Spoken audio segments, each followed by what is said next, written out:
पुढची बातमी बघूयात। देश हिंदू पाकिस्तानच्या दिशेने जातोय।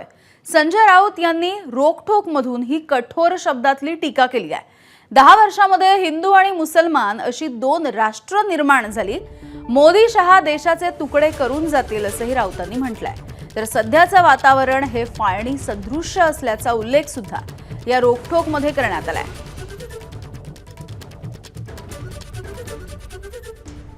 तर या रोकठोक साप्ताहिक सदरामध्ये नेमकं काय म्हटलंय आपण पाहूया।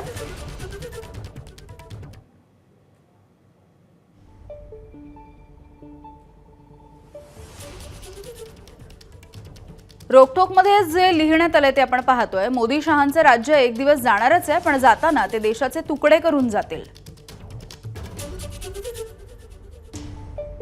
गेल्या 10 वर्षांमध्ये भारतात हिंदू आणि मुसलमान अशी 2 राष्ट्र निर्माण झाली आहेत। हे वातावरण फाळणी सदृश्य आहे। शिवरायांचा इतिहास बदलणं, हिंदू मुसलमानांसाठी स्वतंत्र दुकानांची मागणी हा ठरवून सुरू असलेला मूर्खपणा भारताला हिंदू पाकिस्तानच्या दिशेने ढकलतोय। मोदी काळाचं आता अंतिम पर्व सुरू झालेलं आहे असाही उल्लेख त्यांनी केलाय। मोदी आणि त्यांचे लोक केव्हा तरी जातील, पण जाताना या देशाचे तुकडे करून जातील हे स्पष्ट दिसतंय। देशात आज जो जातीय आणि धार्मिक विद्वेष वाढलेला आहे तो फाळणीच्या आधी याच पद्धतीने दिसत होता। आज इथले काही हिंदू अर्थात बाटलेले पुढारी बाजिनांच्या भूमिकेत शिरलेत। देशासाठी ते धोकादायक आहे। भारतामध्ये सावरकरांनी द्विराष्ट्र सिद्धांत मांडला होता। भारतीय मुसलमान आणि भारतीय हिंदू ही 2 वेगळी राष्ट्र आहेत। त्यांचे आपले स्वतंत्र धर्म, परंपरा आणि रीतिरिवाज आहेत।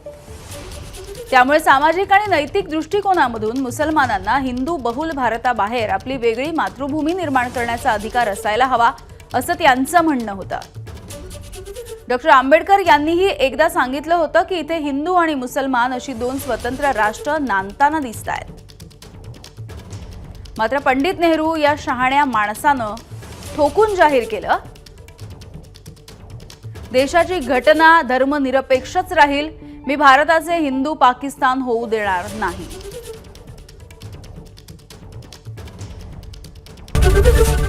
एबीपी माझा, उघडा डोळे बघा नीट।